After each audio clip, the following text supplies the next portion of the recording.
ancestors of long ago lived in a very different concept of the world from the one that we know today. Perhaps the greatest difference was in the universal recognition that reality was spiritual, not material. That all physical and material things were suspended from spiritual causes. And man, searching for these causes, instinctively turned his attention to what he regarded as the superior parts of the world. Ancient man had already come to a very important decision concerning the mystery of life. He assumed it to abide in the furthermost parts of the world and the innermost parts of himself. To him and to those who came after him, the term heaven came to have a double meaning. It was not only the spiritual abode of the blessed dead, the home of the gods, and the dwelling place of beings that never became visible to our perceptions. Heaven was also the great diffusion of space, this tremendous vaulted mystery that seemed to enclose the world as man knew it. Therefore, when he referred to terms such as heaven and earth, he could have more than one meaning. Heaven could be the starry firmament and all that lay beyond it. The earth could not only be the planet upon which we live, but matter, wherever diffused or distributed through the sidereal forms of things. Thus, in antiquity, the world does not correspond either with the solar system, or the cosmic system, or the planet itself. The world is a state of being, and for particular purposes, the ancient regarded the world as the material state of being. He extended it outward, not only to the orbits of the planets, but out into space, into all the hypothetical physical forms that might exist anywhere in the great material diffusion of matter and substance and of elements and essences. He then gradually came to conclude that there were three kinds of energies operating in all created things. The first was direct energy, which he associated with the sun, or with, perhaps more correctly, the great spiritual source of the solar light. The second was reflective energy, which he sensed as being turned from the surfaces of the planetary bodies, shining not with their own lights, but with the lights of the heavens. And a third kind of energy, which he called material energy, which emanated from the earth itself, and was a kind of physical kind of energy. Thus he had three energies: spiritual, psychic, material. And he called the lowest or material energy force. And he considered force to be the dominant factor in the moving and molding of matter. He considered reflective energy, or that from the planets, as formal, or relating to the principle of form, and therefore that all compound natures which are forms are sustained by planetary energy. He then assumed that the spiritual life and power at the root of things, consciousness, essence, life per se, came from a further kind of energy which he regarded as solar, or belonging to the pure life of a sun. He then populated the firmament with suns, declaring that they were scattered like flowers throughout the great field of the sky, and that all these blazing suns together constituted the collective spiritual energy which sustained creation. These suns were what he called in those days, particularly the Chaldeans, the father fountains of all things. For these suns were like vast springs rising in the fields of eternity, and watering with their life all of the structures which we call created or creation. Thus, from the beginning, he had a very spiritual concept of the universe in which he lived.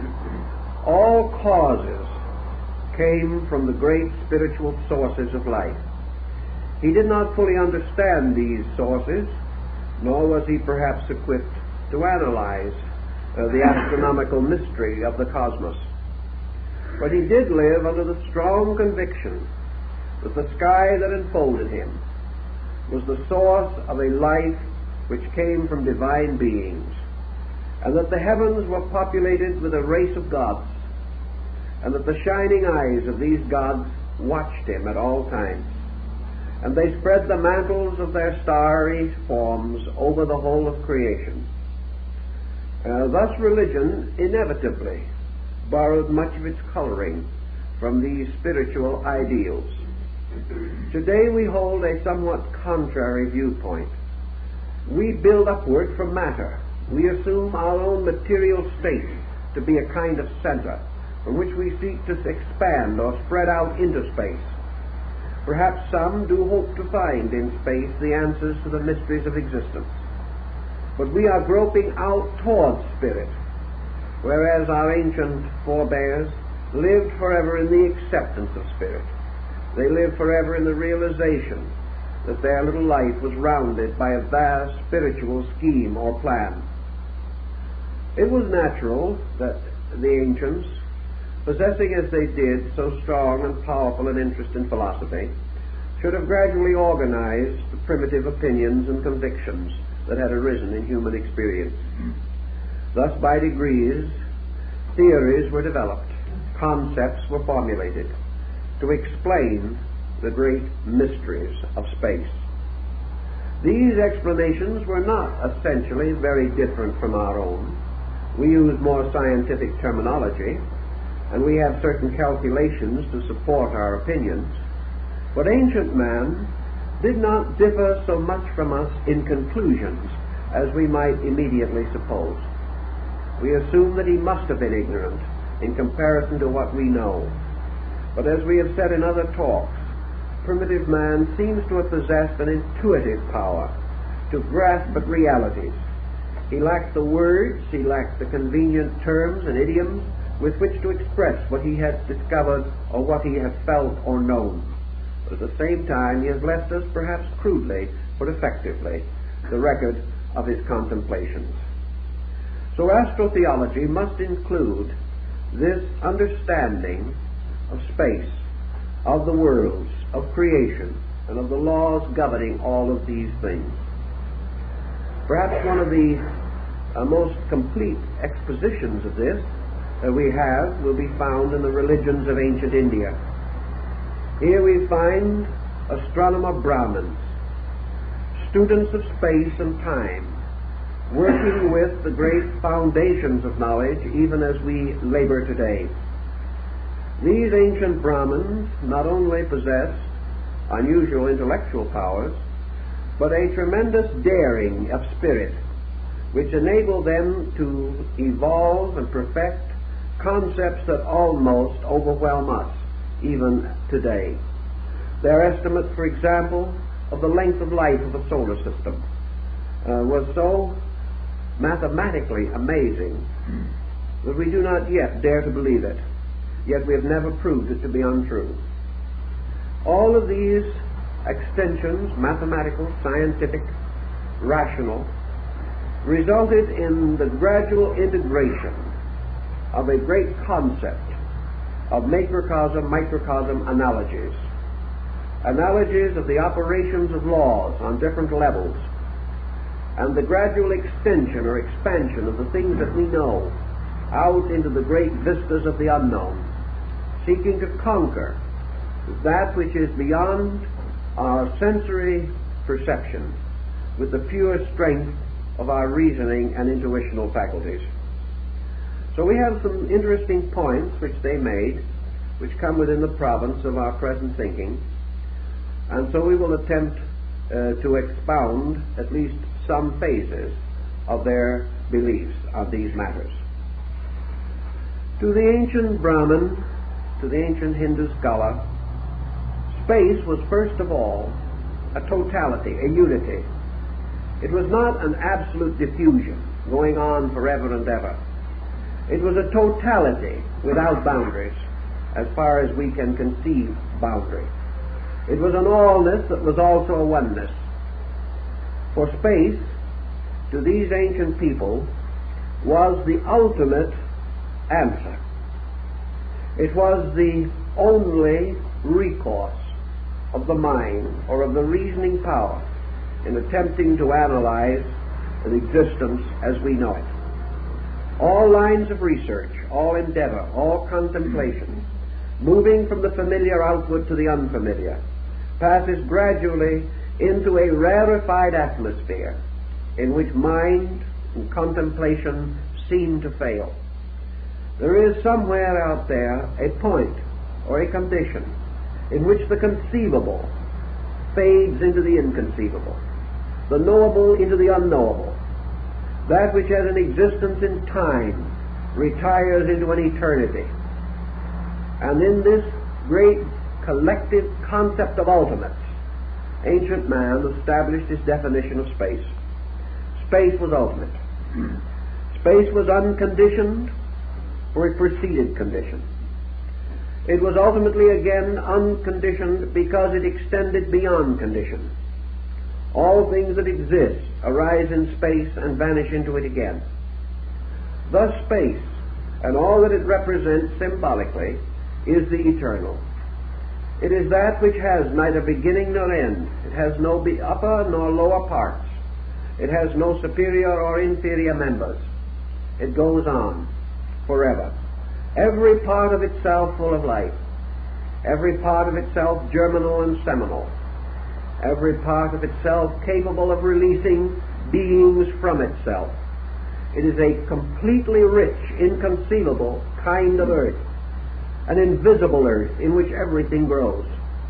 And everything has its taproots in space. For from this one eternal condition, all other conditions must come. Thus this unconditioned cannot be vacuum, cannot even be continuum as we know it. It must be total fullness. Space must be the most complete of all things. There can be no lack anywhere within it, no strange bubbles in which itself it is empty. It cannot contain or consist in vacuum. It is total fullness, total allness, and it is therefore also and continuously the source of every conditioned existence. Thus space and the great field of the sky came symbolically to be associated. Space, however, was more than sky, because we must realize that the ancient did not have a material space. He did not know of space as merely the extension of matter. To him, space was essentially a spiritual fullness. But in his scientific thinking, he was not content merely to use a platitudinous definition of spirit. To him, spirit was not a theological thing. Spirit was actually a condition, an endless, eternal fullness of all things. Spirit was life, total life. Life capable of producing an infinite diversity of lives, but of itself one. Space was an absolute nutrition. Space nourished everything. All things directly or indirectly are fed from space, because everything that supports life is in turn supported by space. The space is the ever-providing. Space is the ever-benevolent parent. The space spreads itself and diffuses itself so that it is everywhere. There is space between every dancing atom. There is space between all cells. There are spaces between planets. But these spaces are not emptiness. They are bridges of fullness, binding things together. Space also contains within itself the roots of the binding and loosing. It does act as an eternal agent of binding. Nothing can escape from it. And in some way, beneath its invisible and apparently completely flexible azonic constitution, there is something that is fixed, something that is firm beyond all firmness, strong beyond all strength, and enduring beyond all endurance. Thus space carries within it foundation, place, and in its own mysterious way, moving upon itself, it engenders time. For time is an unfolding, a moving of duration in space. And on and on and on these calculations, these reflections, these meditations go, until ultimately the ancient world regarded space as the final God, the absolute deity.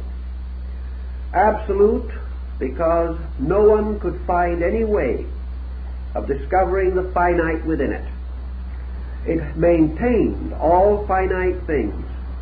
They were parts of it, but it was totality, and the only totality. And everything that exists, when mingled with everything else that exists. These sums together can only equal space. So space is not only the place in which all things are, it is the substance from which all things come. And within it move the laws and principles by which all things are guided and directed. And in space we have great foundations, not only of energy, of time, and of duration, of extension and dimension. We have within it also the great orders of organization. Space is totally archetypal. It contains within itself an infinite diversity of patterns, for it contains every conceivable form, every conceivable structure, every conceivable radiation or pattern or design that can exist anywhere. All the different forms of flower and fauna, all these are forms which have their roots in space. Therefore space is formal also, for it contains the right of all things to have form, and it bestows form according to law. Somewhere also among these infinite diffusions of space lurked the principles of universal law and order.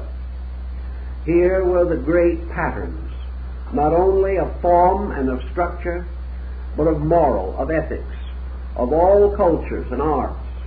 All of the discoveries that man can ever make on any level or any plane must first exist somewhere in the infinite fullness of space.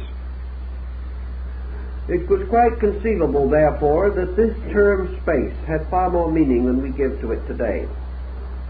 It became a symbol of the totality of life, the total and complete sufficiency of this source from which all things gain not only their right to exist, but the very elements and essences of their existence. Now this space was populated with a concatenation or order of powers. And this order of powers extended beyond any dimension that we can conceive. For just as surely as there is an infinite number of living things upon this earth, so there is an infinite number multiplied by itself of things existing in space. And in space we find the race of the giants, the race of the great divine heroes, the gods who are over worlds and over creations. And the ancients, struggling with his concepts, seeking to determine the way in which all these things operated, came upon a mysterious pattern of septenaries. Everything evolved or developed in terms of sevens. And therefore, in the very dawn of things, a septenary of powers, representing the seven primary attributes that man was able to experience concerning universal energy. These attributes, as emanations or as emergences, flowed out of space. They were the primary archetypal form generated within space.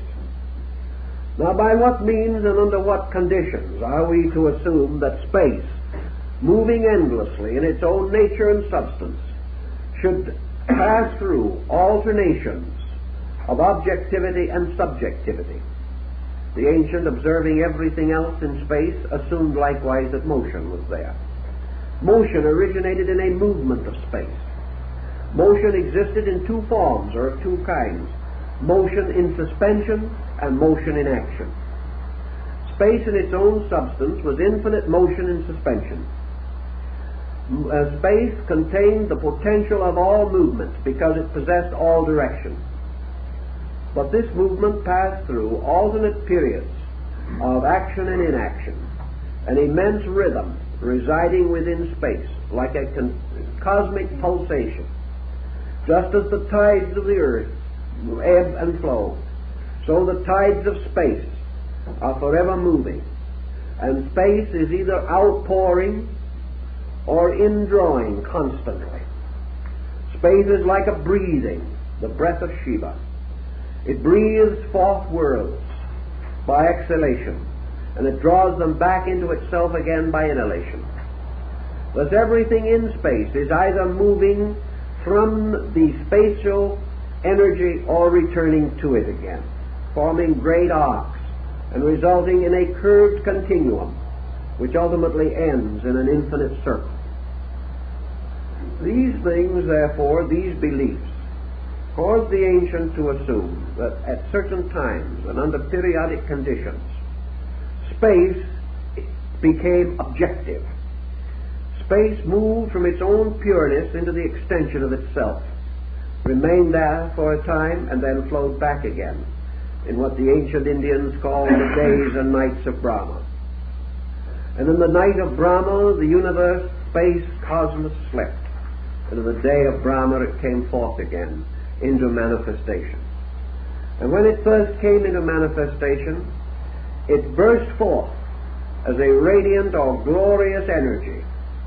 And this glorious energy was immediately broken by space itself upon the spectrum of itself to form the great basic spectrum of 7 colors, 7 powers, 7 gods, 7 lights. So according to the ancients, when space becomes creative, there comes forth from it 7 foundations, 7 immense principles of principles, dependent upon principles.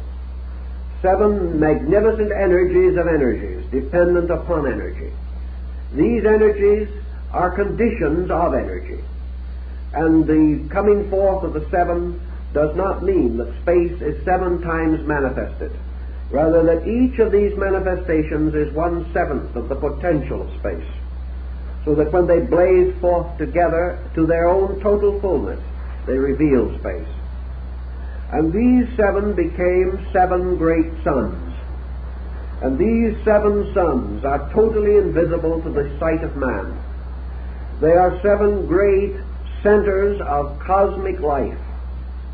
And they are so vast and so inconceivable that their bodies, the bodies of these 7 together, constitute all known and unknown space. They form a strange overlapping of circles and of planes or levels. But these 7 together extend beyond anything conceivable to man, for they have no actual boundaries except the boundaries of eternal space itself.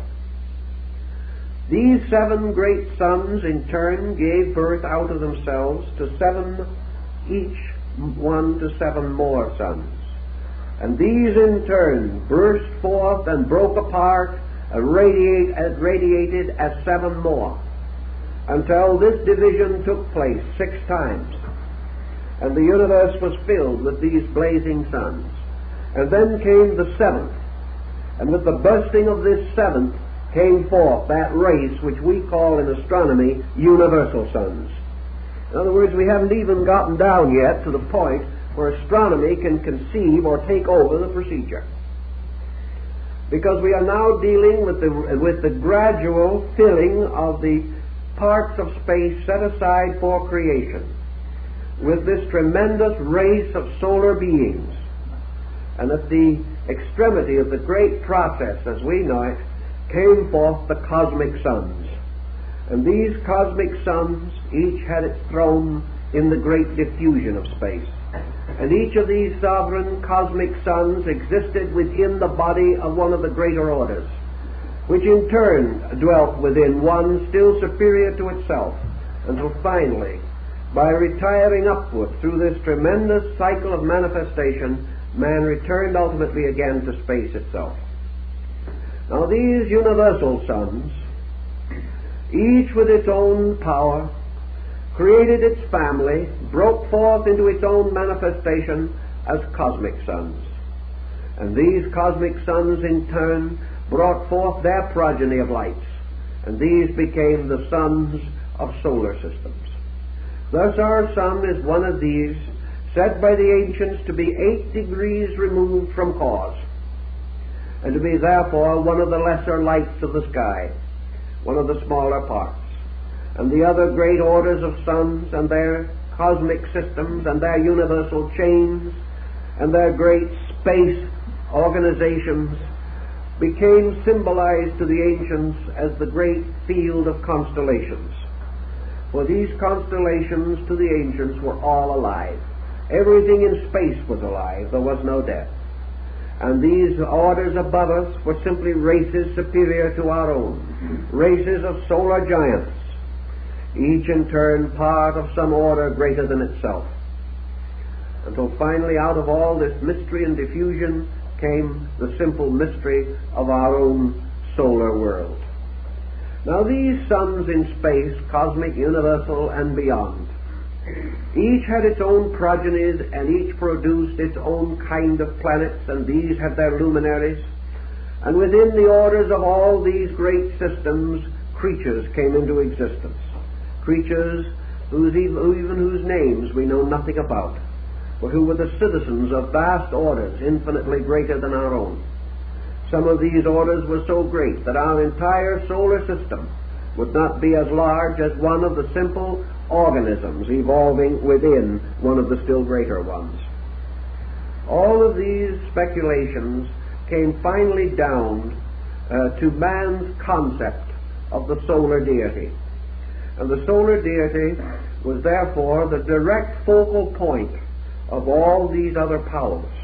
And through the solar energy, all of the vast organism of chaos and cosmos were released into the consciousness or integration that formed our way, our planet, our solar system. Thus we have a kind of concept of space that is pretty big, one that is almost too large for us to contemplate.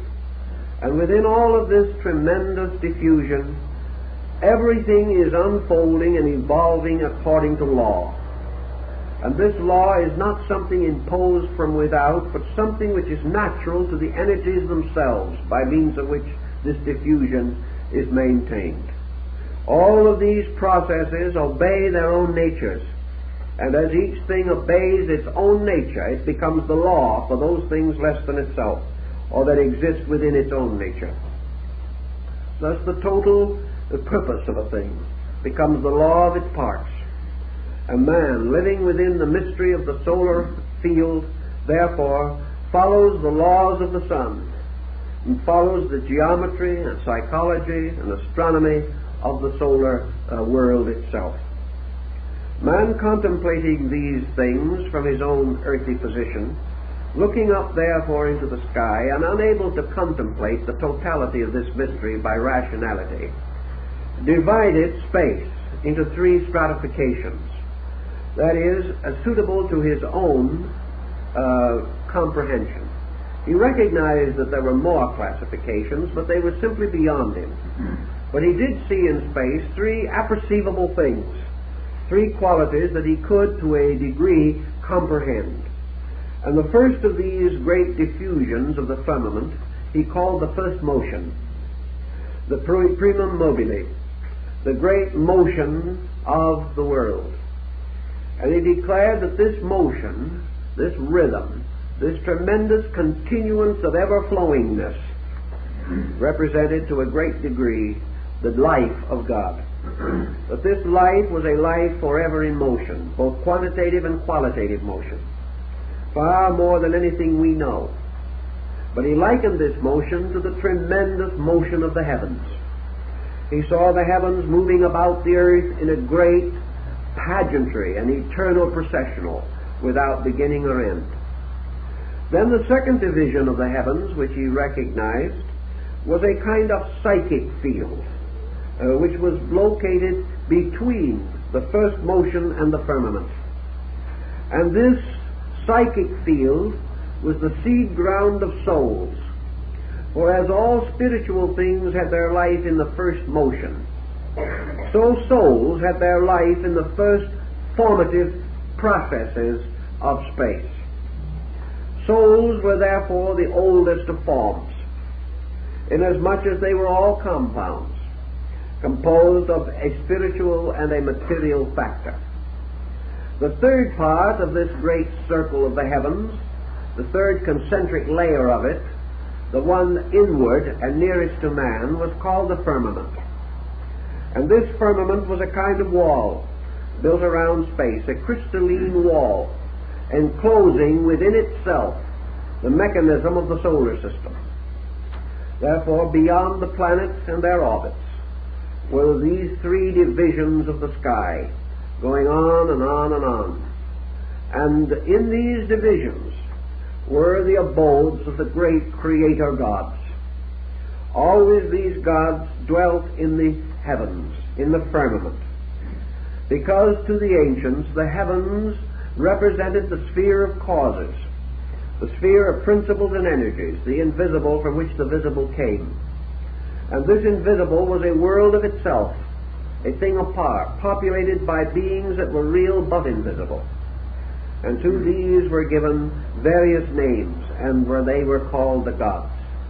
Now the firmament, because it enclosed the solar system, and therefore represented the uppermost parts of our physical solar world, this sphere was like a mountain, for it was above the earth, and it was far above the range of mortal mountains.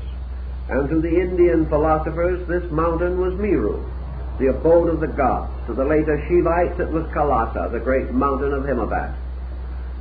It was the Olympus of the Greeks and the mysterious Jerusalem golden mountain of Christianity. It was a mountain because it was above, and men lifted up their eyes unto the hills, from whence cometh their help. So man, looking upward, did so not just quantitatively or physically, but in a symbolic sense, a looking toward the superior. And this superior for him was this strange sky that closed him in, as with a curtain of blue spangled with stars. In this process, therefore, we begin to see how the ancients devised their egg of the world, the strange shell of this egg being the firmament, and beyond the firmament another world extending on and on. We get a very good picture of this concept in the Revelation of St. John, also in Muhammad's night journey to heaven, and in the divine Pymander of Hermes Trismegistus. Here we also find it in the descent of Ishtar through the seven gates to descend into the underworld, because this heaven abode was separated from the earth upon which man stood by the royal arches of Enoch, the royal arches of the sky, the arcs of the planets. And as man ascended through the orders and orbits of these planets, he came near to the empyrean, or the great abode of the stars, the firmament. And by inspiration, by inward illumination, this ascent lifted him above matter and into the abode of the gods. And this was represented by placing a small door in the sky, through which St. John is said to have passed in his mystical reveries to examine the world that lay above. And here he found the sea of glass, before which stood the throne of the Eternal, hymned by the 24 elders, surrounded by the angels and symbols, and in the midst of it standing the Lamb with the seals of revelation. And in this great vision, then, we had man moving into what he regarded as the causal universe. And below this causal universe, within the mysterious walls of the firmament, was a methodological universe, a universe of means, represented by planets, and finally a universe of ends, represented by elements. Thus the universe consisted of a cause moving through certain methods or means, and finally flowing into receptivities or ends, called material or substantial. Thus we find also in these ancient mythological concepts, all life, as Plato points out, falls into generation through the Milky Way, and from this, descending by the ladder of the planets, comes ultimately into material embodiment. The Greeks had many legends and fables about these things, but I think from the standpoint of astral theology, we have to assume that the ancients recognized the 12 signs of the zodiac and the great northern and southern constellations, forming altogether 36 major patterns in the sky.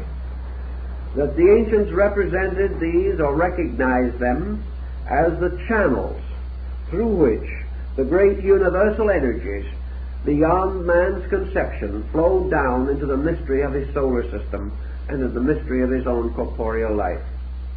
Thus these constellations came to have certain meanings, certain distinct and special attributes, and it was believed that as the ancients, Jewish people, held that there were 12 tribes of Israel, Israel being an ancient generic term simply to signify the world, humanity, and kinds of life, that there were 12 orders of life that were nourished and fed by the energy which fell through the constellations of the zodiacal band, and that these 12 were further differentiated by the northern and southern constellations until 36 forms or 36 emanational currents could be recognized. It was all heaven moving in upon man, supplying him constantly with energies. It was man's concept that when his material life was finished, he would return again to the sky from which he came. He must first, however, pass through a kind of purging in purgatory, or a place of darkness underneath the earth. He went down into the earth, but his spirit returned to the stars, and beyond the stars, into the mysterious heavenly world, which was the magnificent counterpart of the lowly earth that we know. This forms a kind of study in anatomy, the anatomy of the universe. And in the researches that we carry on relating to these subjects, we become increasingly aware that all this fitted together to give us a great religious idea, a religious concept that was to remain and be restated through practically every faith of mankind.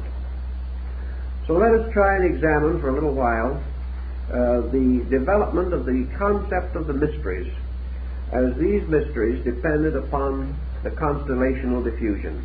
We told you something last week about the precession of the equinoxes, and how the great religions and faiths of the world were influenced by the sun's crossing over, or the passing over of the sun at the vernal equinox. This is part of our story, but there is very much more to it. So let us try and follow for a few minutes some of the symbolism that will help us in connection with this. We all know the labors of Hercules. We also know the partial story repeated of these labors in the story of Samson. We are aware of the story of the 12 adventures or voyages of Sindbad the Sailor. All of these have to do with the same type of cosmological symbolism. This mysterious 12 returns again in the 12 prophets, the 12 patriarchs, and the judges that judged over Israel. They come back again in the jewels of the breastplate of the high priest, the loaves of the shewbread. They come again in the circle of the 12 disciples, and in all of the different groups that we have. Wherever the astronomical symbolism impresses itself upon religion, we find the revival of 3 numbers of great importance: 12, 7, and 4. These numbers always return because they are the great astronomical numbers. If then we assume that the world moves around this great circle, which was the golden or yellow road of the sun in the ancient Chinese philosophy, we see life proceeding in this way. We find also that in this pattern, a solar system such as ours must be part of a constellational diffusion. The ancients said that our sun is a small star in the tail of one of the fishes of Pisces. Therefore, that we belong to a being or a group of beings called blessed souls. and that we are therefore ourselves one of the 12 hierarchies. That the lords or powers of the 12 signs were referred to as hierarchs. The hierarchs, for example, of Capricorn were the archangels. The hierarchs of Aquarius were the angels. And the hierarchs of Pisces are humanity. Humanity, therefore, is a divine being, a hierarchy.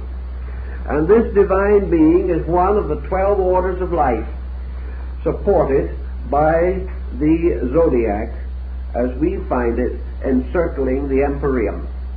Now you might say that this zodiac encircles many suns, and is made up of an infinite number of suns. So we come to a fine point that was rather carefully worked out by the ancients. This is true. Every star that forms part of the zodiacal mystery, and even those not directly within the band of the zodiac, belong in some mysterious way to these 12 hierarchs. But they are related to the zodiac in different perspectives and in different relationships. Actually, we are in the constellation of Pisces, although we do not know it. Therefore, each of the stars within a certain constellation has a certain polarization. And another star within the constellation of Aquarius has a different polarization. And as a result of that, its relation to all the other signs is different. Consequently, actually, in this great family of planets and stars, there are no two alike. Each one is in a different relationship to all the others. And each one is passing through a great cycle of growth according to the laws governing its own constellational body. For this constellational body is a superior being within which a group of suns exist and have their being. All these divisions were charted and mapped for the ancients in order to give us some concept of the magnitude of the world in which we live. Man being of the sign of the fishes, the constellation of Pisces, becomes the dominant note in connection with him. And therefore, as this was the hierarch of the blessed souls, it indicates that within this constellation, regardless of the particular sun involved with its attendant planets, there is a certain kind of growth going on, a growth unique to this particular world, to this particular sphere of growth and development. And this growth is the kind of growth that we call evolution. The fact that man and all creatures known to man must attain by a kind of growing distinguishes the hierarchy to which they belong. Man must therefore evolve, releasing from within himself by a sequence of patterns and laws the potentials locked within himself. Man is therefore placed in a world of self-improvement, a world of becoming, a world which was not known to the angels, a world that was never experienced by the archangels, because their orders of growth are different from our own. Their way of unfolding is entirely and totally dissimilar. We have therefore this strange world in which we must earn our bread with the sweat of our brow. We belong in a merit system that is peculiar to us. We belong also to a particular type of being which has within itself this great problem of ultimate assimilation. Pisces, or the sign of the fishes, is the end or the last sign of the great zodiacal band. Therefore it is the sign which has to do with the gathering up of all other signs and all that has gone before. It is a sign that has to do with the fruition of previous labor. It is the sign which precedes the sleep or the rest of the gods. Therefore it is the sign of the old and the end. It is the sign of things having reached destination, having completed arcs and cycles of purpose. And in this we find man living under the strange principle of retributional law, a law peculiar to his hierarchy, and a law which he must fulfill. Man, therefore, of all creatures, is most strongly and profoundly affected by these laws of karma, of destiny. because they belong to the constellation to which he is a part. And all life growing in that constellation grows by the laws he grows by. But a different group grows under an entirely different pattern of laws. Also, man has another quality derived from this hierarchy, and that is the great compassional factor, the great priesthood. For in a strange way, the sign of the fishes is the sign of priesthood. For it also has to do with that part of the solar system from which the new cycle is to be born. Therefore, that which goes to sleep at the end of humanity becomes the beginning of a new birth in time, a new organization, because it is the end of an old, the binding up of a cycle, the completion of things, the paying of debt, the compensation for all things unfinished, and finally, out of this total completeness comes the engendering of a new order of life, a new way of life. So that in a wonderful way, this sign represents the way of spiritual rebirth into another sphere or another plane of action. The ancients had all these keywords and all these keys and codes by means of which they identified the activities and powers of the different constellational groups. And each star had its way of life, and each constellation had its laws and its governors, and the principles by which it was eternally modified, or it eternally advanced in its own destiny. This brings us to another concept in ancient astronomical symbolism, namely that space is full of mind, that all of these great sovereign bodies are mental entities as well as spiritual beings. They are mental energies because the ancients were convinced that the suns were alive, that they were not merely masses of energy, but they were the bodies of blessed gods. And we find this so beautifully told to us in the Emperor Julian's oration to the sovereign sun. These suns, these great centers of life everywhere in space, were conscious, rational beings. It was only in comparatively recent times that man came into the conviction that he lived in a world in which he was conscious and other things were unconscious. Ancient man believed that he possessed a minimum of consciousness, and that these greater beings around him were far more conscious and far more luminous and far more aware than himself. Man could not understand these beings, but they could understand him. Therefore, the great central suns were centers of understanding and therefore of benevolence. And each sun was a being with a spiritual integrity, a rational power of penetration and judgment, and an active principle of generation. These powers operating together meant that these great beings were actually creatures, tremendous, inconceivable creatures, yet at the same time, like all creatures, possessing sentient powers, possessing a kind of self-knowledge and a knowledge of other things, as man possesses these faculties to a more limited degree. Thus there was a sidereal population of rational gods, of great beings, children of the great and superior one from which they all came. And these, like the elders of Revelation, bowed down in adoration before the throne, the great blazing mystery of the invisible sun, which was at the root of life. Thus everything was astronomical. Everything had to do with the setting up of formal thrones by means of which the wonders of nature could be made manifest. Now the opposite extremity of this vast pageantry was what we call Earth.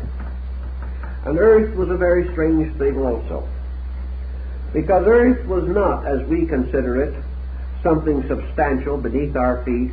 The ancients were well aware that Earth as an element was floating in the midst of a diffusion of life, that Earth was a little island upon the surface of the sea of life, that Earth and all other earthy things were conditions, not essentially places nor times, but kinds of life.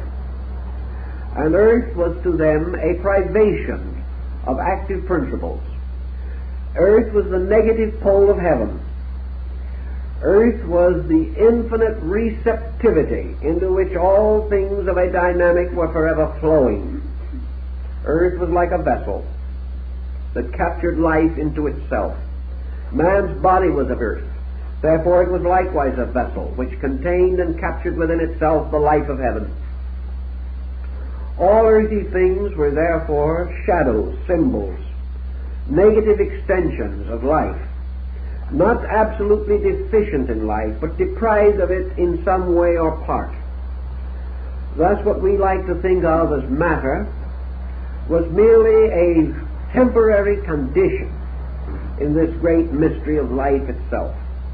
But the ancient also had the realization that this matter, which was the source of body, which was the source of this strange prison world in which man finds himself, that this matter as a polarization was absolutely essential to the kind of life that man has to live. Ancient man differed from modern man in another particular. Ancient man had a wonderful acceptance. Ancient man never questioned the validity or the rightness of things. He accepted that which the gods bestowed. It was his power and privilege to obey, to fulfill, not to doubt. So it never occurred to him in his older days that the earth was bad, or that matter had any bearing upon materialism. He never conceived of materialism as we know it, where materialism is simply a kind of worshipping of matter, whereas ancient man worshipped light and the sun and space and the gods. But if we have become a little inclined to develop a matter fixation, it is simply because in our way of life, matter is the only thing that we can see, and only things composed of some kind of matter or containing material elements are visible to us. Pure life, pure intelligence, pure love are not visible to us, except when we clothe them in some material symbol by which they become recognizable, either through their attributes or through their propensities. But matter itself, which is body, the beginning of all bodily condition, is a receptacle which receives into itself the life and light of heaven as into another kind of earth. And from this earth the light bursts forth again through the seed, and all things grow upward from matter towards the life which is their common source. So we have elements.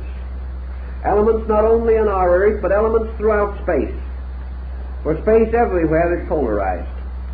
And wherever in space there is this matter pole existing, it is part of matter.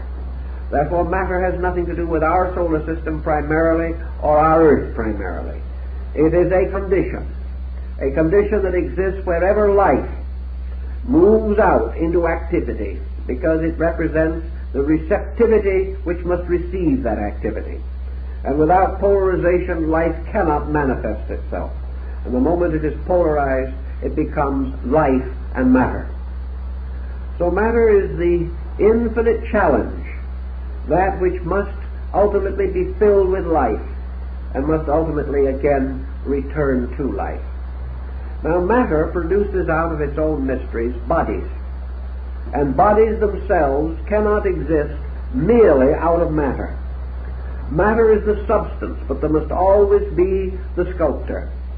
Matter is the clay for the pot, but there must always be a potter to mold the clay. So matter extends on and on through space, visible and invisible actually, for its subtler parts still transcend our perceptions. But matter goes on and on and on. It is a tremendous material from which we can build almost anything, but it remains simply a great expanse of potential. In order that this matter shall become activated, shall have the power to produce out of itself something, or to be molded or made into something, there must arise between space and matter an intermediate power. And this intermediate power the ancients called mind. And mind was the beginning of the principle of form. For mind is the power which, molding matter, organizes it into forms. Therefore, wherever mind operates upon matter, there is form. And both mind and matter disappear in the form. And there is a new compound or a new substance that seems to appear. And this new substance is a species or a kind of life. For minerals, plants, animals, men, supermen, deities are compounds of mind and matter. And wherever these compounds arise, we have the emergence of tangible, growing, unfolding forms of life. The molding of matter by mind makes many wonders possible to us. So the ancients interposed between the firmament of the fixed stars, the great spiritual agency, and the elements of the earth, fire, air, and water, the primordial elements which they knew. Between these two they placed the mysterious septenarial hierarchy of mind, and they formed this mind out of the mystery of the 7 planets. And this mind became, by its original power, the thinker, by its reactional power, the reflector. And therefore, by the will of mind, by the creative action of mind, things are generated and formed. But by the reflective power of mind, things are regenerated and reformed. And when mind reaches the point in its development in which it moves from generation to, we might say, regeneration, when it passes from the conquest of matter to the revelation of itself through matter, it then moves into a level which we call psychic. And the soul is the regenerating, redeeming, transmuting power which arises from the reflective attributes of mind. So the ancients had their 7 planets, which formed the rational focus. These 7 planets gradually developed into the 7 powers of the human mind, represented and throned in the 7 parts of the brain, even as the 7 powers of the spirit are located in the septenarial division of the heart.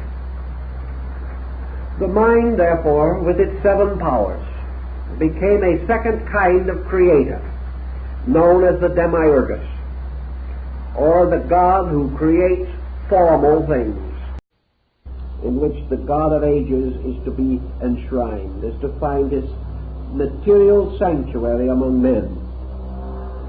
This power of mind is variously represented in ancient philosophy, but I think that we consider in most cases that this power of mind is particularly centered in the egoism of man. It is this power of mind by which man ultimately discovered his own identity, his own self-existence. And by establishing his own self-existence, he made the discovery that he was somewhere between heaven and earth. He had outgrown the earth, but he had not yet reached heaven. And he conceived, therefore, of a ladder uniting heaven and earth, the same ladder or the type of ladder that we find in the story of Jacob and his dream. This ladder was one upon which living beings ascend and descend. This ladder was the orbits of the 7 planets that extended upward from the surface of the earth to the inner surface of the firmament or the empyrean. And these 7 orbits were the abodes of 7 cosmocrators, or deities of creation. They were the ones who molded matter. They were the tyrants, the gods of old. They were the jealous gods of ancient nations and races. They were the ones that, moving about the earth, sought and accomplished the organization of the earth. Among them, according to the Olympian hierarchy, the parts of the world were divided and distributed. They were given their kingdoms, their temples, their sanctuaries. From them, the ancient Hindus say, came forth the continents and the races and the nations, each under the rulership of its own particular deity. But these deities in themselves simply represent the specializations of the 7 powers of the mind, moving relentlessly but magnificently, ultimately to become the 7 powers of the soul.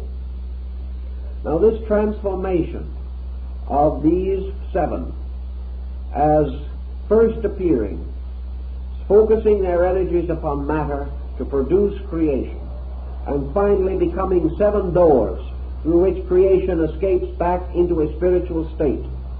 This strange difference, the descending and ascending powers of these planetary arcs or arches, are represented through the involutionary and evolutionary motions of energy. So in the initiation rites of ancient man, we find this set forth in such symbolism as the hymn of the robe of glory. We see man as a spirit, man as a divine being, a part of God. We find him descending in some systems voluntarily and in others involuntarily, but always that he is descending through the 7 orbits of the planets, as he descended through the royal arches of Enoch, to come finally to the earth, and there to go to sleep in matter, and there to remain asleep for a certain time, and finally to awaken from this sleep as an infant, to pass through the 7 ages which constitute physical life, and the 7 stages which represent the 7 degrees of spiritual evolution. We find, therefore, that these levels or stages or degrees are related to the 7 churches which are in Asia, and the 7 golden rungs of the ladder that fell from heaven so that Muhammad could ascend through the gates of the Imperium. Man, then, has this 7-fold mystery within himself. He is ascending through 7 stages of consciousness, and he is returning gradually to the Imperium, or to the heavenly state from which he came.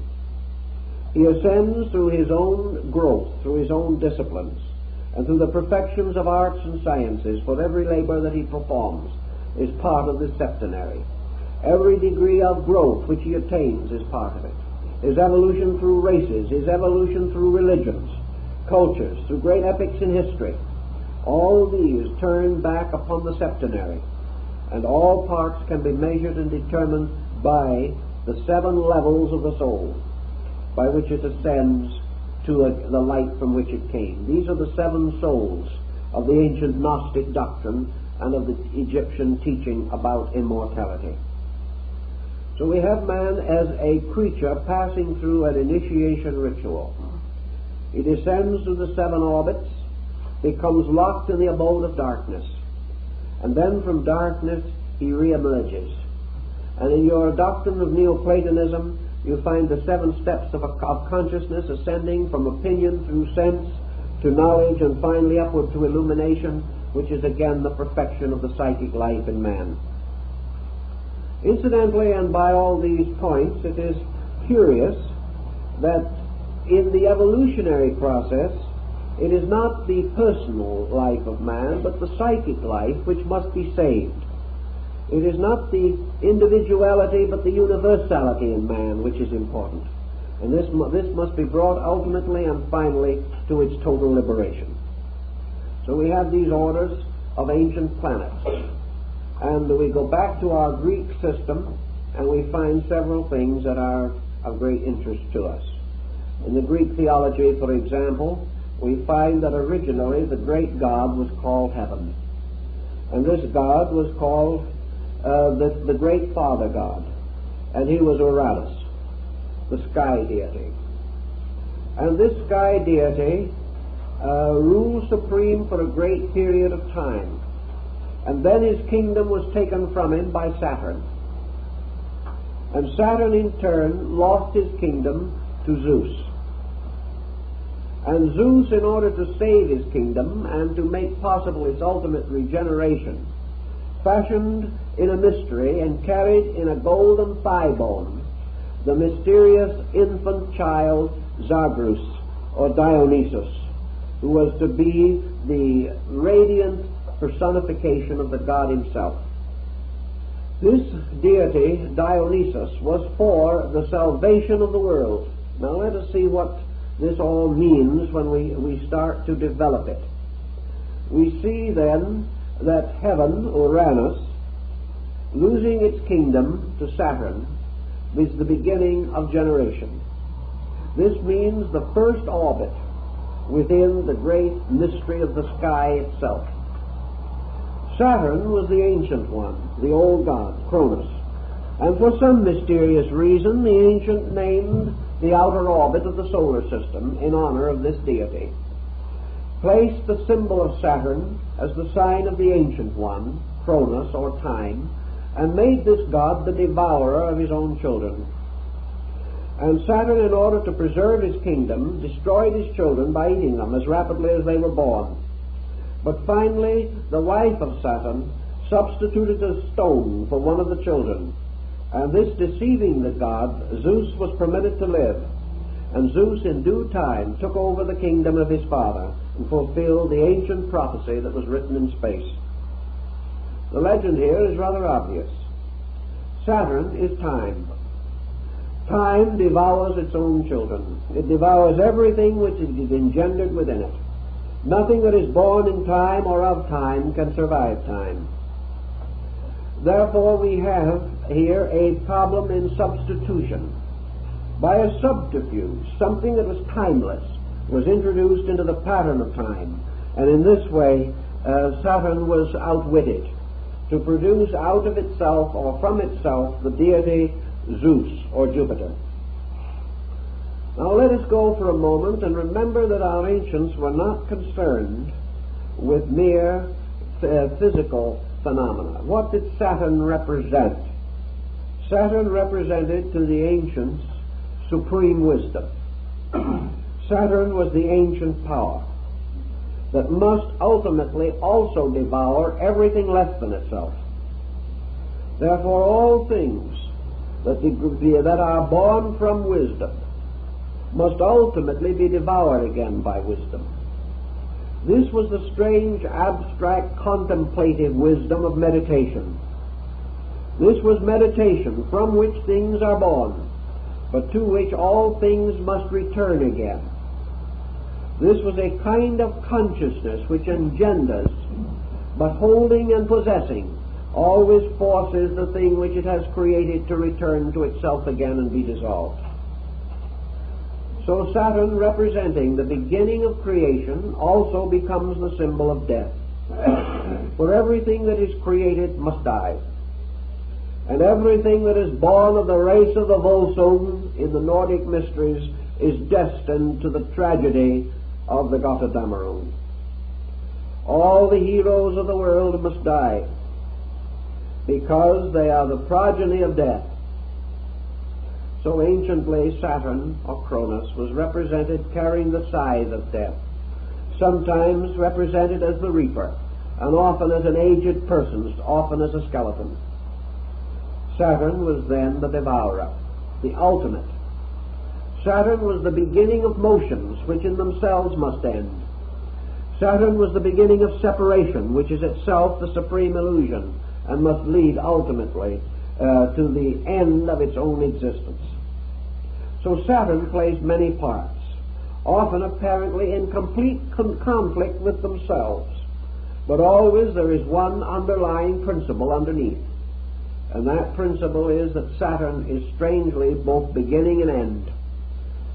Saturn is the hope and the end of hope. Saturn is death, and Saturn is everlasting life, depending upon the direction of the motions. For the ancients believed that from the rings of Saturn, souls were cast back into the empyrean or space. Saturn is the graveyard of all things, but it is destined, according to the Chinese, that all the earth shall someday be a graveyard. Everything that is mortal comes under the power of this Saturnian principle that is the absolute tyrant. And yet, by another mystery, one child escaped the destruction. One child could not be devoured by the god. And what was the symbol of this child? Why did Zeus survive? This is a very interesting and knotty problem in Greek philosophy and Greek metaphysics. But it seems that Saturn gave birth out of himself to one principle that could defeat himself. And the nature of this principle we have to find in the very processes of contemplation. For in the meditational mystery, there is in the state of illumination that power which can escape death, the power that is born of death but comes to eternal life. There is in the composition of all things that which is born but cannot die. This mystery is the mystery of the soul itself, for the soul is the only thing that has a beginning in time but an eternity of continuance. Such was the Greek concept, inasmuch as the soul, outgrowing the mystery of life, was alone capable of the experience of immortality. Zeus survived the strategy to destroy him, and in time became the master of the kingdom. Now Zeus at this stage represents the infantile aspect of the soul in its, we will say, in its potential, not in its potency. And Zeus becomes a kind of autocrat. Zeus becomes a very tyrannical thing, because he is the symbol of imagination and because he has to do with the dream of creation. And from Zeus, in his dreaming and in his mystery, there come forth certain principles and powers. And one of these principles or powers is the horn Zagreus, which is carried within his father's thigh, the mother Semele having been destroyed by thunderbolts. And this horned deity is Mars.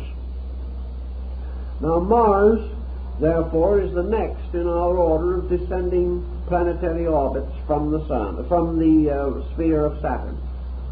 And Zagreus, in turn, is Mars, or the dynamic energy of the Titans, or the titanic powers which force the world into existence. And the power of Mars is the power of will. Therefore, out of the experience, out of the mystery of imagination, out of the creative potency of Zeus, comes the symbol of will. Will as the directing force by means of which worlds are brought into manifestation and by which the objective life of man is maintained. But this Zagreus passes through a metamorphosis, because will in itself is a very subtle thing, as Schopenhauer points out. And out of the mystery of will comes the alternative deity. For from Zagreus comes forth Dionysus. And this change is accomplished without death or without the changing of personality. Zagreus simply becomes Dionysus. And the means of this becoming is a metamorphosis so gradual and so systematic that it is almost impossible to determine the boundaries of the myth. Dionysus, of course, is the sun. So we find the solar system moving from the power of Mars to the power of the sun. Now the sun, therefore, becomes a kind of regeneration or redirection of the power of will.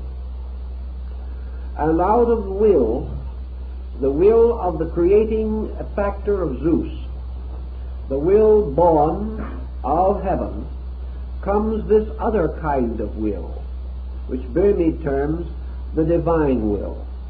The will of man, the will of nature, the will of the universe, to the achievement of the great spiritual mystery. The regeneration of will, the transformation of will from the force aspect to the compassion aspect, so that the great power to create things, to force things, to move things, is transformed from will to love. And love becomes a supreme power taking the place of will. And in this, Zeus gives his beloved son, transforming him from the will aspect to the love aspect. And as soon as this is achieved, Dionysus begins his great adventure which leads to his final tragedy. For it is the inevitable tragedy of love that it must perish. And love, strangely enough, dies for its world, or dies into its world.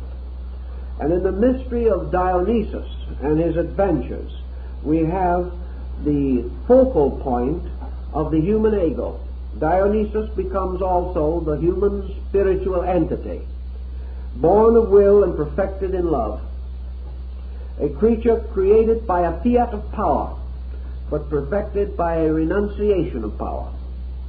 So Zagros and Dionysus become the polarities of will as power and love as redeeming power. Thus we have descended now through the four arches of the sky, the orbits of the planets Saturn, Jupiter, Mars, and the Sun, and we find the Sun placed midway in the septenary. This makes it possible for the Sun to be the fourth from below and the fourth from above, constituting a point of mingling. The Sun's location, then, corresponds almost exactly with the location of the heart and the human body, suspended between the two great focal points of creation and generation, and also the middle ground of the soul or psychic field. And the Sun, or the ego, standing in the midst of itself, standing in the middle part of the great septenary of the soul sphere, has the right and has the power to extend its rays upward to the contemplations of causes, or to descend with its rays into the underworld to become involved in the mystery of effects. If the Sun falls into the underworld, it is there for 3 degrees or 3 days buried, for it descends through the orbits of the 3 inferior planets and is finally placed within the earth, which is the underworld.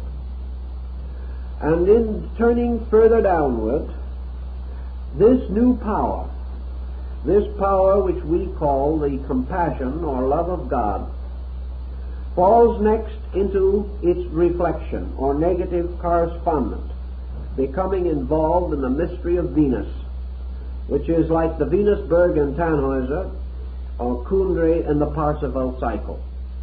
For as the Sun, blessed of its Father, and bearing its Father's power of divine love, representing the ego, falls into the orbit of Venus, it falls into sensory or sensuous love.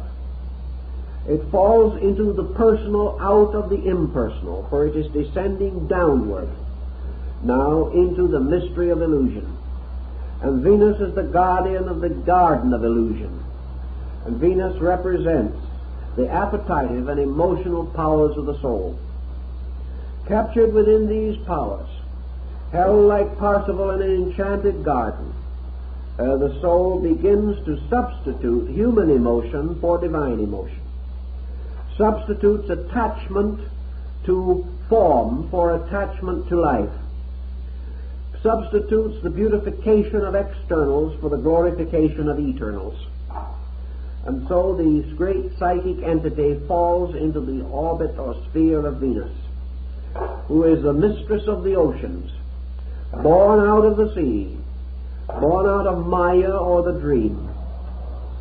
This mysterious descent, according to the Greeks, was represented in their mystery rituals by a series of sensory temptations, which, unless the candidate could overcome them or withstand them, meant that he was led astray into the mystery of darkness.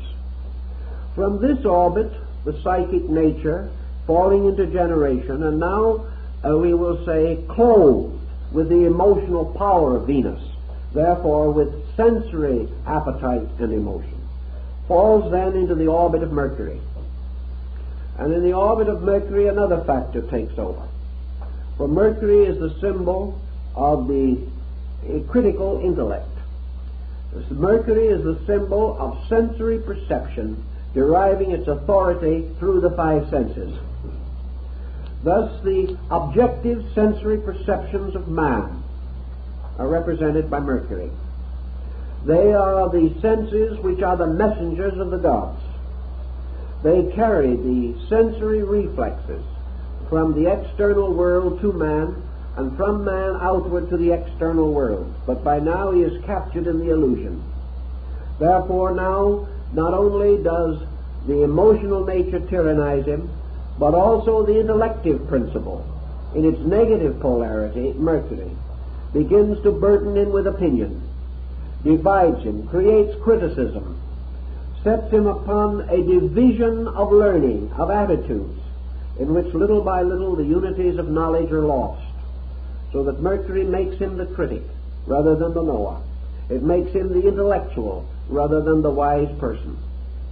And having become invested and involved, therefore, with the powers of the sensory illusions, the generating or incarnating soul falls into the orbit of the moon, which is the last before the actual embodiment or the final descent into matter.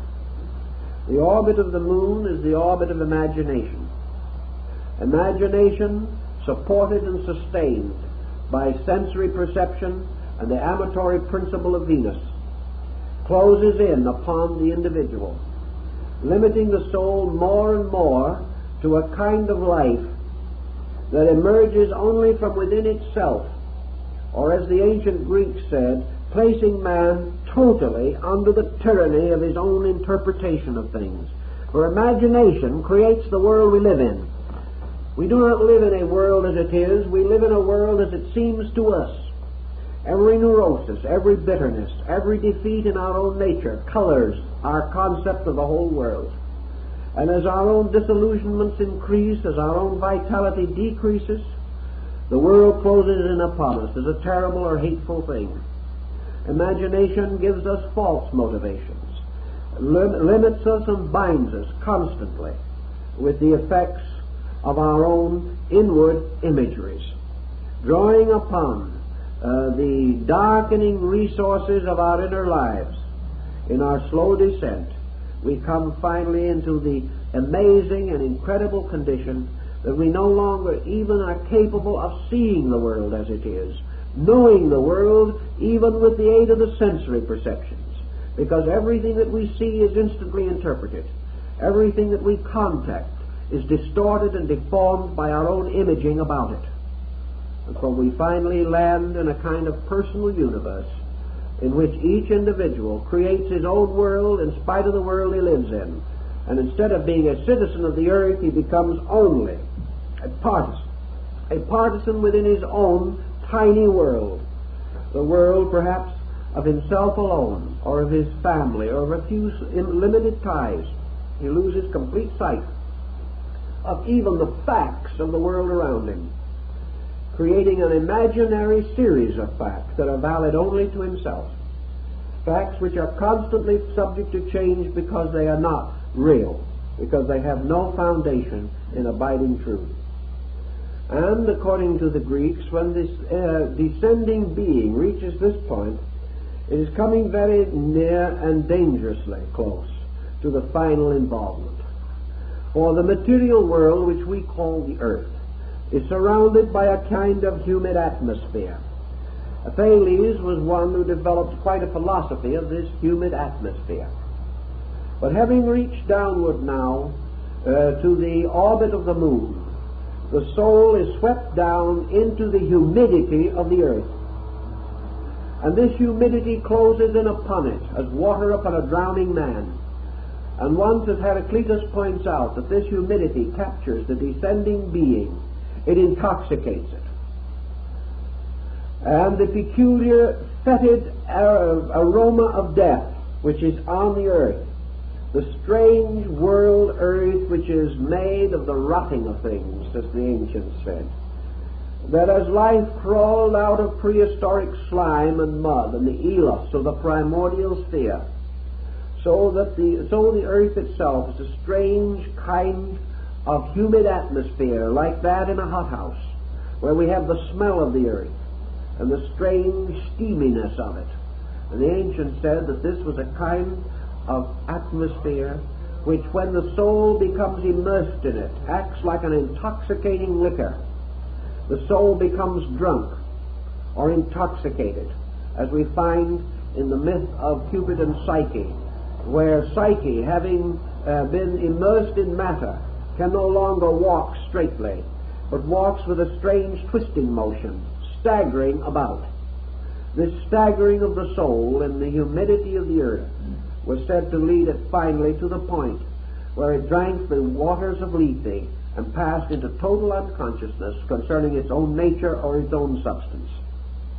And in this unconsciousness it is born into this world as a physical being, born unconscious.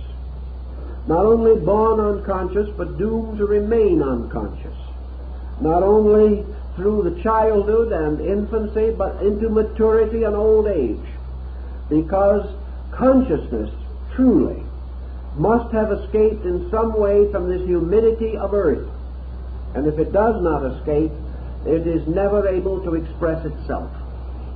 Thus man, even in his maturity, carrying on the projects of his living, advances by staggering, advances in a strange circuitous route, advances like the crab, making one step forward and two sideways, never straight, because the soul is intoxicated by matter, and it wanders about, unable to extricate itself from the fumes and from the strange purgatorial mists that rise from the earth.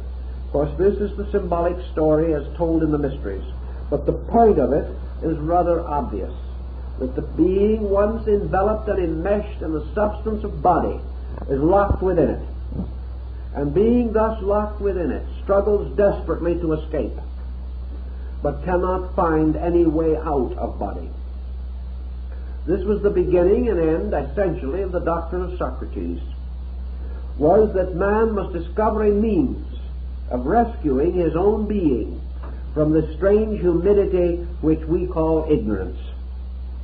Ignorance being the strange property which intoxicates the soul when it enters into the sublunary sphere which we call the earth. So having brought the soul now downward in the mystery ritual, down the rungs of the ladder, we find man completely locked, yet with all this locking bearing within himself all the powers of the hierarchs from which he has fallen, also containing the mystery of the orbits of the planets through which he is descended. He has been locked by the 7 deadly sins, or the negative poles of these planets. He must now unlock them by developing the 7 cardinal virtues of the soul. He must ascend once more through the 7 churches which are in Asia, and he must open the 7 seals of revelation, and he must learn to understand the Vedantic mystery of the opening of the 7 chakras, or symbols of soul release, by which man ascends again into the abode from which he came.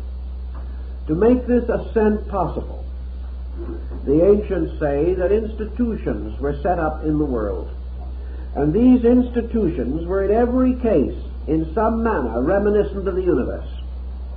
The temples of the ancient gods were built in the forms of constellations and of worlds, and the great forms that were used throughout were either the forms of man himself, representing in his structure, as Leonardo da Vinci points out, the measurements of the cosmos, or the great canon of rules by which the merits and values of all things may be estimated. Man himself, contemplating the productions of nature and the productions of art, is stimulated, according to the Greeks, by the dawn of memory. In other words, he must first of all activate the lower faculties of his own consciousness. From the moon he gained imagination.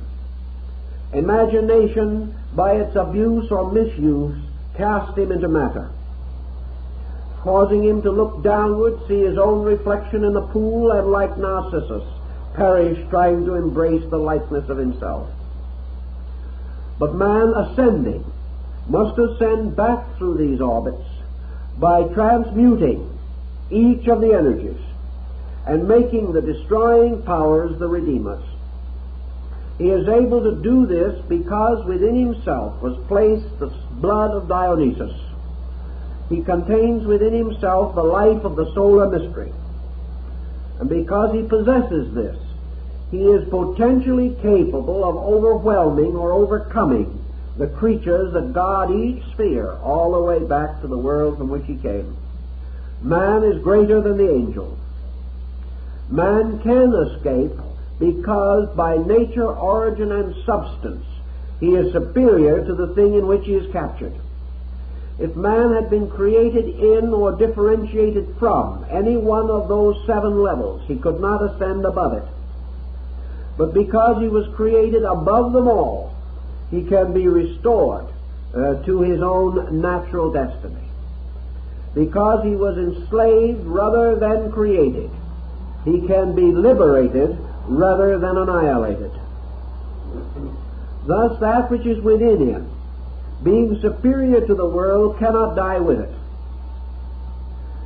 but can be rescued or separated from death by the mystery of the ascent of the ladder of the 7 stars, the jewel of the 7 stars of Egypt, the mysterious ladder rising from the tomb of the Egyptian priest, upon which, on the rounds of which ascends the Binu, or bird of the soul.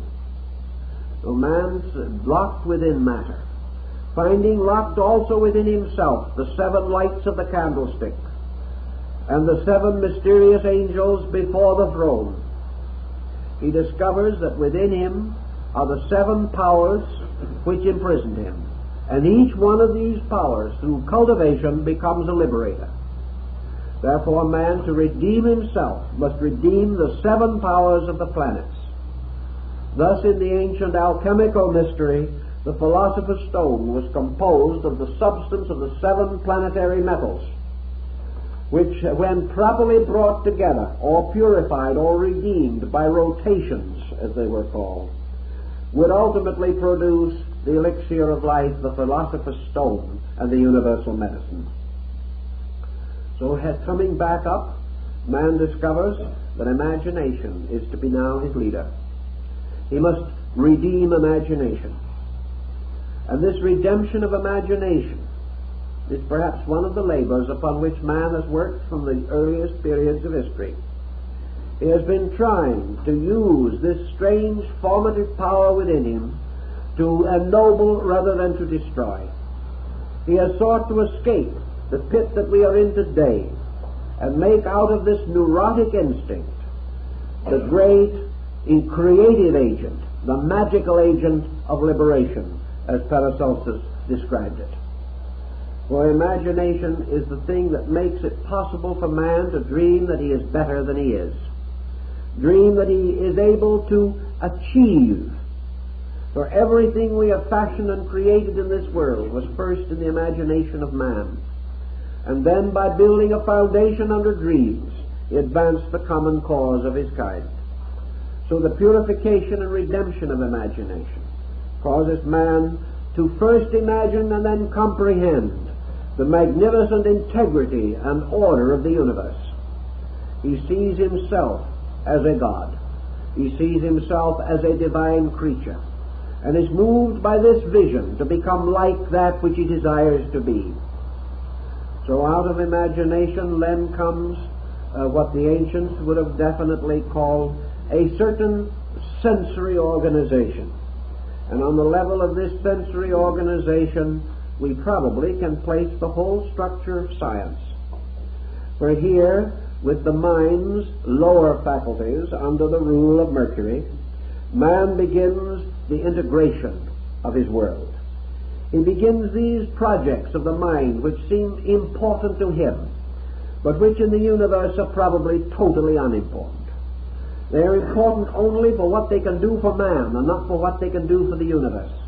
But gradually, science organizes sense perception. It takes the sensory perception away from the superficial and the obvious, organizes it, tests it, tries it, disciplines it, until finally man develops what we may term a scientific method, an orderly procedure for the cultivation of those things which he has imagined, and what poets have dreamed, scientists have caused to come about. And having therefore organized, integrated, and made methodical the faculties of sense perception, man can now use them for liberation rather than for bondage. Instead of being drowned by the senses, he makes use of them to open doors into larger worlds and to carry him forward to a still greater achievement. And in this achievement and in all these problems, he runs against an obstacle, For sense and imagination both run against the obstacle of ambition. And ambition is a powerful passion. Ambition is one of the powerful emotions associated with the negative pole of Venus. It is not ambition just to be great. It is this ambition which is the true passion of the soul, by which it is driven. And this driving of the soul by emotion leads it first to disaster and finally to redemption. For it is the redeeming, the regeneration of the emotions, by means of which man slowly emerges into a world of friendship instead of a world of fear. It is by the redemption of emotion that man becomes capable of being a friend, capable of a pure affection for life, for beings, for persons, for conditions, capable of a humanitarianism which places the common good above individual good and causes love of self to be finally dissipated by love of good. And so by degrees man takes love, which once bound him to his own ego, and uses it to release his skills, giving benevolence to knowledge, giving depth to illusion or sensation. For finally these factors all contribute to the elevation of man and the ultimate improvement of the total structure of human society. Man then returns once more to the level of the Dionysian estate, which is the orbit of the sun. And here man finally exhausts those things for which the sun stands. For the sun not only represents the source of life energy, but because it is a center of light in a field of light, it represents the primary factor of individuality. Individuality is the root of egoism. Individuality is the power of the individual to see himself, know himself, and determine for himself. So this individuality, which was once a passion to be separate, gradually leads upward in its redeeming course until it reaches itself and comes back again to the level of ego existence in the concept of the perfect human being. The individual who has carried self as far as self can go, and having so achieved, and having brought self to its human destiny, the individual must go on beyond self. Man, having achieved the orbit of the sun, according to the ancient rites, had attained his potential humanity. He had transformed this potential into a potency. He was a human being. Until he has made this ascent and achieved this end, he is not truly human. Therefore he must attain his humanity by passing through the cycles of the mysteries, the lesser mysteries being of those planets which are below the orbit of the sun in the ancient system. Having attained, therefore, to the substance of his own existence, man is instinctively and immediately moved by another consideration. The moment we become fully aware of self, truly aware, we must become aware of the relation of self to other things. A man having attained to selfhood discovers that it is not the end, that it is not sufficient that man should be alone. It is not good for man to be alone. It is not good for the individual to simply be himself, even though that self may be a rich and luminous experience. So man continues to expand upward into the heroic state of the Greeks. And in the heroic state he comes again into the influence of Mars, now upon the ascending order. For of the order of heroes are such as Achilles, a mighty warrior, Odysseus, a strong and brave man, Hercules, slayer of the Nubian lion, and many other wonderful and magnificent adventures. Mars, therefore, now represents a new kind of energy introduced. And it is this kind of energy which causes the individual to ascend to the heroic state. That which was the martial principle of aggressiveness now takes the form of man's dynamic determination to overcome the egoism in himself. He becomes the armored warrior, like St. George of Cappadocia, the warrior who must slay the dragon of his own ego. He becomes, therefore, the overcomer of beasts. He becomes the cleanser of stables. He becomes capable of capturing the girdle of the Amazons.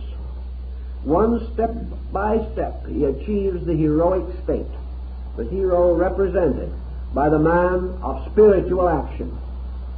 Now, the man of spiritual action is the one in whom this action is both dynamic and internal. It is the action which is great enough and strong enough to break the tie of the ego. And so, like the mysterious story of Alexander, the hero cuts the Gordian knot, and in that way escapes the confusion which binds and holds the ordinary mortal. The heroic state, then, is the state of the redeemed Mars, for it makes the hero of the world. It makes the conqueror who conquers not with the sword, but with the light of truth. It is the individual who has the supreme heroic power to conquer self, and to take the sword of swift detachment and cut low the mystery of illusion. It is consequently this strange conflict of Siegfried the Dragon Slayer. It is the hero self now, as the armed and plumed warrior, who turns upon illusion, and with the pure power of the heroic consciousness overcomes it.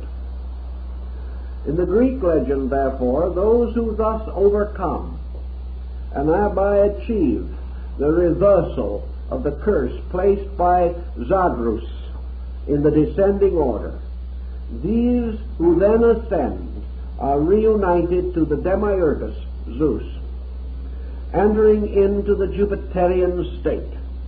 And the Jupiterian state in the ancient Greek system or symbol was the state of true or universal mind.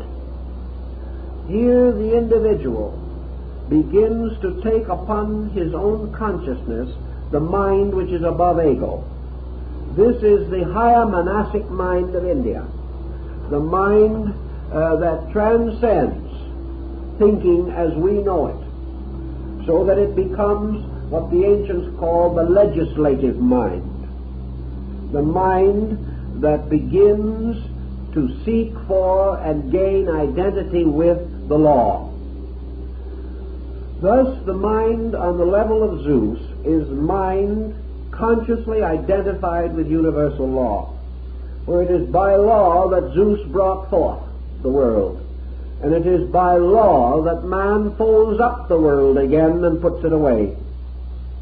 It is this power in himself by which he is able to penetrate the world and to achieve identity with the laws that govern it, and in so doing to attain the deific state of the higher Eleusinian rites.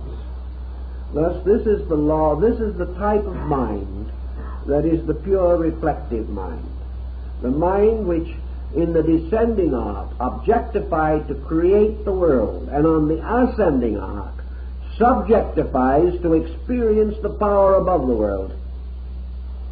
Thus it becomes the abstract or creative aspect of mind.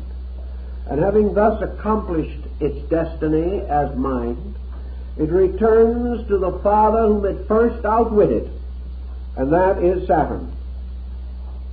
And it stands upon the edge of the mysterious world over which Saturn governs, and man as a being comes finally into conflict with the ultimate adversary, time. He comes into contact with the ultimate thing that says to him, you must either be created and die, or you must escape creation if you would live. You can rationalize, reason, and create with the mind, but still you will die. The mind will grow tired, the mind will grow weary, and there will be gods that will take away your kingdom, no matter how wise you are. As the wise Greek once said to Croesus, the richest of kings, who said, "I have more gold than anyone in the world." And the stranger said, "Yes, your majesty, but a man with better iron will take it all." And no matter how far we go, according to the Greek cosmological concept, we come finally to the arch of Saturn, where the keeper of time and eternity awaits us. Man, to elude Saturn, or to evade, or to fulfill, or to pass through this mystery, to escape from it in some directional manner, must therefore face the mystery of death, the mystery of time, and the mystery of existence. For all of these things hang like pendants upon Saturn's splendor and emaciated structure. So man finds that he approaches Saturn, that the reaper is there to gather all that belongs to itself. And as Saturn is the father of generations, and is the one from whom all the seven mysteries of existence are suspended, Saturn can claim them all, take them back one by one. And only that which can survive the loss of the seven parts of the personality can survive. So the aspirant, the dreamer after the mysteries, then comes to the realization that the only way he can save his life is to lose it. That the only way that he can gain everlastingness is to free himself totally and completely from the illusion of existence. This would be equivalent to the Buddhist nirvana. This is equivalent to the absolute samadhi of the higher Vedanta. Actual consciousness on the Mahaparinirvanic plane. So here the being has to make the great decision of the total renunciation of all the things that Saturn can claim. And Saturn can claim everything that belongs to us, including ourselves. But the thing that Saturn cannot claim is that which belongs to Uranus, the lord of the sky. For Saturn is the son of Uranus, and he cannot claim the father's part. So the only thing that man can take away beyond the orbit of Saturn is the mystery of heaven itself. And in the Eastern tradition, this means that at the gates or on the mysterious rings of Saturn, all forms, physical, mental, psychological, must be dissipated and cast back into the great reservoir of substances from which worlds are fashioned. The only thing that can go on is pure heaven, which means the pure, unconditioned consciousness of man. This consciousness then returns to the great Father of all, and from the great Father, Uranus, it is restored in due time to the mystery of the constellations, and it comes into another life above the firmament, a life which, as Buddha points out, because it is positive, whereas all our living is negative, is unknowable to us. Because what we call wisdom is only a degree of ignorance. What we call happiness is the least degree of misery. What we call security is the least degree of insecurity. The positive facts of all of these things elude us, because they are all captured within the cycles of illusion which constitute the seven mysteries of the soul. Man, however, as a pure consciousness being, comes to Uranus. And in your astrological mystery, Uranus is the will of heaven, the divine will, the absolute authority of the universal energy consciousness itself. So man, escaping finally through the mystery of the arches and the arcs, comes to the 8th above sphere, which is the sphere of heaven. And here, as the golden verse of Pythagoras tells us, he becomes a blessed God, no longer susceptible of death. This is how your astronomy was made to become the instrument of a theology which has been scattered throughout the universe as we know it, throughout ours at least, and by means of which we have a skeletal form in practically every system of philosophy and ethics that we know.